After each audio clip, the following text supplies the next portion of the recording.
bakka amantiitti itti fayyadamu, bakka hojiitti itti fayyadamu, bakka hojiitti itti fayyadamu, bakka daldalaatti itti fayyadamu. Yeroo dhaqanii waa bitan itti fayyadamu, yeroo waa gurguratan itti fayyadamu.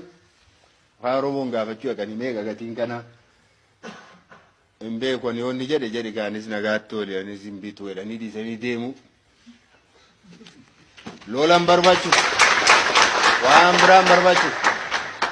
Dhaqaatii gaafadhaa gatii isaa kun meeqa eessaa dhufee eessatti hojjetamaa saayizii isaa kan kana caalu jiraan kanaa gadi jira jedhanii hin beeku jedhamni nagaatti oole jedhanii sokku. Inni tokkos dhaqee gaafata. Akkas naa godhii akkas hin beeku jedhanii nagaatti oole jedhanii deemu. Isa dubbatutti hin kennanii haqanii. Isattiin eenyummaa keenya bal'isu bo. Isattiin afaan keenya dagaagsu. Yoo kana goone nama 3-4 goone guyyaa tokko keessatti yoo goone maal godha namichi sun? Yookaan hin barata.